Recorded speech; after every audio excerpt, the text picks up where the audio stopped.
Hello everyone, চলে আসছি নতুন একটি ভিডিও নিয়ে এবং নতুন একটি ইনফরমেশন ভিডিও নিয়ে। এই ভিডিওটা আপনারা না টেনে দেখবেন এবং সম্পূর্ণ ভিডিও দেখবেন। যারা 2026 সালে ইউনিভার্সিটিগুলোতে অ্যাপ্লাই করতে যাচ্ছেন বা রাশিয়াতে আসতে চাচ্ছেন, আপনারা প্রোফাইল অনুযায়ী অর্থাৎ আপনার ব্যাকগ্রাউন্ড অনুযায়ী আপনারা ইউনিভার্সিটি সিলেক্ট করবেন। আপনি যদি সায়েন্সের ব্যাকগ্রাউন্ড হয়ে থাকেন, আপনি সায়েন্স রিলেটেড ইউনিভার্সিটি সিলেক্ট করবেন। আপনি যদি কমার্সের হয়ে থাকেন, কমার্স রিলেটেড ইউনিভার্সিটি সিলেক্ট করবেন। এবং আপনি যদি এগ্রোটেক নিয়ে পড়তে চান, সেক্ষেত্রে আপনি এগ্রিকালচার রিলেটেড যে ইউনিভার্সিটিগুলো আছে, বিশেষ করে সেই ইউনিভার্সিটিগুলোতে অ্যাপ্লাই করবেন। এখন কথা হচ্ছে, এগ্রো নিয়ে কারা পড়ে? সাধারণত ব্যাচেলরে যেসব স্টুডেন্ট এগ্রিকালচার রিলেটেড সাবজেক্ট নিয়ে ব্যাচেলর কমপ্লিট করেছে এবং সে চাচ্ছে মাস্টার্স এগ্রিকালচারে পড়তে, সেক্ষেত্রে আপনি কিন্তু এগ্রিকালচার যে রিলেটেড যে ইউনিভার্সিটিগুলো আছে এগুলোতে আপনি অ্যাপ্লাই করতে পারবেন। বিশেষ করে রাশিয়াতে প্রত্যেকটা স্টেটে কিন্তু এগ্রিকালচার রিলেটেড ইউনিভার্সিটি রয়েছে।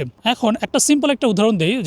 জাস্ট কয়দিন আগে আমাকে একটা স্টুডেন্ট ফোন দিয়েছে যে ভাইয়া, আমি এই ভার্সিটিতে অ্যাপ্লাই করতে চাচ্ছি, ইউনিভার্সিটিটা কেমন হবে? ইউনিভার্সিটিটা হচ্ছে স্পোর্টস এবং ট্যুরিজম রিলেটেড, এবং সে কিন্তু সায়েন্সের স্টুডেন্ট, তার সে সায়েন্স ব্যাকগ্রাউন্ড, সায়েন্স থেকে সে পড়াশোনা করেছে এবং সে আমাকে বলতেছে যে ভাইয়া, এই ভার্সিটিতে যদি আমি ভর্তি হই, সেই ক্ষেত্রে 1 বছর পরে প্রিপারেটরি কোর্স শেষ করার পর কি আমি ইউনিভার্সিটি চেঞ্জ করতে পারবো কিনা? আচ্ছা, আপনাদের হচ্ছে আমরা প্রতিনিয়ত হচ্ছে ইনফরমেশন দেই, আপনারা হচ্ছে আপনার প্রোফাইল দেখে ইউনিভার্সিটি সিলেক্ট করুন, সেক্ষেত্রে আপনার ভিসার জন্য ভালো হবে, আপনার ভিসা পাওয়াটা ইজি হবে, আপনি আপনার পছন্দ মতো সাবজেক্ট পাবেন। কিন্তু তারপরও হচ্ছে কেন জানি আপনাদের এই কথাগুলো ঠিক মনে ধরে না, কেন জানি না। তো বিষয়টা হচ্ছে, তার এক ফ্রেন্ড সেই ইউনিভার্সিটিতে পড়ে এবং সেই ফ্রেন্ড চাচ্ছে সে যাতে ওই ভার্সিটিতে ভর্তি হয়। কেন সে বারবার জোর করছে এই ইউনিভার্সিটিতে ভর্তি করার জন্য, সেটা আসলে আমি বুঝি না। কারণ সে হচ্ছে সায়েন্সের স্টুডেন্ট। ট্যুরিজম মূলত আর্টস এবং কমার্স রিলেটেড স্টুডেন্টের জন্য, সায়েন্সের স্টুডেন্টের জন্য ট্যুরিজমের কি কাজ, আসলে এটা আমার মাথায় আসে না। তো আমি আবারও বলছি, আপনাদের ব্যাকগ্রাউন্ড যে প্রোফাইল, আপনারা যদি সায়েন্সের হন, আপনারা টেকনিক্যাল রিলেটেড ইউনিভার্সিটিতে অ্যাপ্লাই করবেন, আপনারা স্টেট রিলেটেড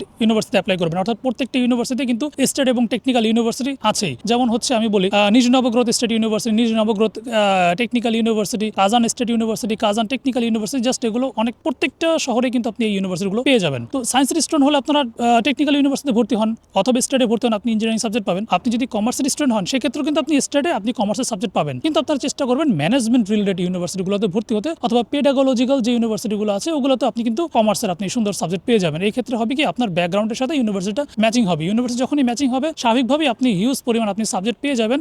আপনি প্রিপারেটরি কোর্স শেষ করার পরে আপনি সেম ইউনিভার্সিটি আপনি মেইন কোর্সে ভর্তি হতে পারবেন, ব্যাচেলর অথবা মাস্টার্স। শুধু আপনার ইউনিভার্সিটি আর চেঞ্জ করা লাগবে না। বা যে আপনি সায়েন্সের স্টুডেন্ট, আপনি আসছেন হচ্ছে একটা কমার্স রিলেটেড ইউনিভার্সিটি, এখানে আপনার সায়েন্সের বা ইঞ্জিনিয়ারিংয়ের কোনো সাবজেক্ট নাই, আপনি 1 বছর পরে প্রিপারেটরি কোর্স শেষ করার পরে আপনি মেইন কোর্সে আরেকটা ইউনিভার্সিটিতে, টেক ইউনিভার্সিটিতে আপনি ভর্তি হতে চাচ্ছেন, আপনি তো ভর্তি হতে পারবেন না। কারণ আপনি যখন প্রিপারেটরি কোর্স করবেন, কমার্স রিলেটেড প্রিপারেটরি কোর্স করলে শুধুমাত্র আপনাকে ওই কমার্স রিলেটেড সাবজেক্টই থাকবে প্রিপারেটরি কোর্স। আপনার তো এখানে কোনো ইঞ্জিনিয়ারিং বা ম্যাথমেটিক্স বা হচ্ছে আপনার ইঞ্জিনিয়ারিং রিলেটেড ফিজিক্স, কেমিস্ট্রি এই ধরনের সাবজেক্ট আপনি পাবেন না প্রিপারেটরি কোর্সে। তো আপনি কীভাবে ভর্তি হবেন প্রিপারেটরি কোর্সে সার্টিফিকেট দিয়ে ইঞ্জিনিয়ারিং সাবজেক্টে? তো এই ক্ষেত্রে আপনার যেই ব্যাকগ্রাউন্ড, সেই ব্যাকগ্রাউন্ড অনুযায়ী আপনি ইউনিভার্সিটি সিলেক্ট করবেন, এবং ওই ব্যাকগ্রাউন্ড অনুযায়ী যখন আপনি ইউনিভার্সিটি সিলেক্ট করবেন, সেক্ষেত্রে কিন্তু আপনার ভিসা রেশিও 100-100 হবে। মানে ওভারঅল আপনার যখন ম্যাচিং হবে সাবজেক্ট, যখন কাউন্সিলর যখন প্রশ্ন করবে যে আপনি কোন সাবজেক্টে পড়তে চাচ্ছেন, তখন আপনি কিন্তু বলতে পারবেন যে আমার ব্যাকগ্রাউন্ড সায়েন্স, আমি ইঞ্জিনিয়ারিং সাবজেক্টে পড়তে চাচ্ছি এবং এই সাবজেক্টটা এই ইউনিভার্সিটি অ্যাভেলেবেল আছে, তো আমার জন্য এই university perfect university for higher study. এই ক্ষেত্রে কিন্তু আপনি ভিসা পেয়ে যাবেন। আর যারা 2026 সালে সেপ্টেম্বর ইনটেকের জন্য অ্যাপ্লাই করতে চাচ্ছেন, দ্রুত আমাদের অফিসে এসে যোগাযোগ করতে পারেন, অথবা স্ক্রিনে দেখানো হোয়াটসঅ্যাপ নাম্বার আমাদের সাথে কন্ট্যাক্ট করতে পারেন। আজকের ভিডিও হচ্ছে এই পর্যন্তই। দেখা হচ্ছে পরবর্তী নতুন কোনো ভিডিওতে নতুন কোনো ইনফরমেশন নিয়ে। ধন্যবাদ সবাইকে।